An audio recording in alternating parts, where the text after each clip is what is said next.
മലപ്പുറം കരുവാരക്കുണ്ടിൽ കാണാതായ 14-കാരിയെ കൊല്ലപ്പെട്ട നിലയിൽ കണ്ടെത്തി. വാണിയമ്പലം പുള്ളിപ്പാടം റെയിൽവേ ട്രാക്കിന് സമീപത്തെ കുറ്റിക്കാടിന് സമീപമാണ് മൃതദേഹം കണ്ടെത്തിയത്.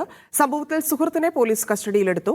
പെൺകുട്ടിയെ കഴുത്ത് ഞെരിച്ച് കൊലപ്പെടുത്തിയതാണെന്ന് സുഹൃത്ത് പോലീസിന് മൊഴി നൽകി. ഇന്നലെ രാവിലെ സ്കൂളിലേക്ക് പോയ പെൺകുട്ടി വൈകുന്നേരം തിരിച്ചെത്താതെ വന്നതോടെയാണ് കുടുംബം പോലീസിൽ പരാതി നൽകുന്നത്. വൈകുന്നേരം 6 മണിയോടെ ഒരു ഫോണിൽ നിന്ന് താൻ അല്പം വൈകുമെന്ന് പെൺകുട്ടി അമ്മയോട് വിളിച്ചു പറഞ്ഞിരുന്നു. ഇന്നലെ രാവിലെ സ്കൂളിലേക്ക് എന്ന് പറഞ്ഞു പോകുന്നതാണ്. പക്ഷെ സ്കൂളിനകത്തേക്ക് എത്തിയിട്ടില്ല, കോമ്പൗണ്ടിൽ എത്തിയിട്ടില്ല എന്നാണ് അറിയാൻ കഴിഞ്ഞത്.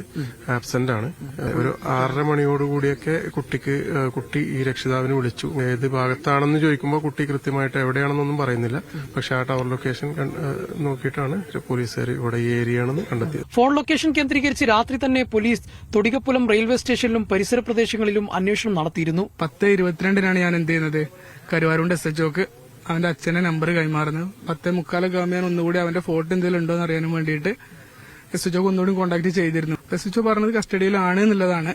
ആൺ സുഹൃത്തിനെ കസ്റ്റഡിയിലെടുത്ത് ചോദ്യം ചെയ്തതോടെയാണ് കൊലപാതക വിവരം പുറത്തറിയുന്നത്. ലൈംഗിക അതിക്രമത്തിന് ശേഷം കഴുത്ത് ഞെരിച്ച് കൊലപ്പെടുത്തുകയായിരുന്നുവെന്ന് ഇയാൾ പോലീസിന് മൊഴി നൽകി. ഇൻക്വസ്റ്റ് നടപടികൾക്ക് ശേഷം മൃതദേഹം മഞ്ചേരി മെഡിക്കൽ കോളേജിലേക്ക് മാറ്റി. ഇന്നലെ വൈകുന്നേരം 6 മണിക്ക് ശേഷം ഈ പ്രദേശത്ത് വെച്ചാണ് കൊലപാതകം നടന്നതെന്നുള്ള നിഗമനത്തിലാണ് പോലീസ്. ലൈംഗിക അതിക്രമത്തിനിടെ കൊലപാതകം നടത്തി എന്നാണ് ആൺ സുഹൃത്ത് പോലീസിന് മൊഴി നൽകിയിട്ടുള്ളത്. അതേസമയം ഇതുമായി ബന്ധപ്പെട്ട് മറ്റാരുടെയെങ്കിലും പങ്കുണ്ടോ എന്നതടക്കമുള്ള കാര്യങ്ങൾ അന്വേഷിക്കുകയാണ് പോലീസ്.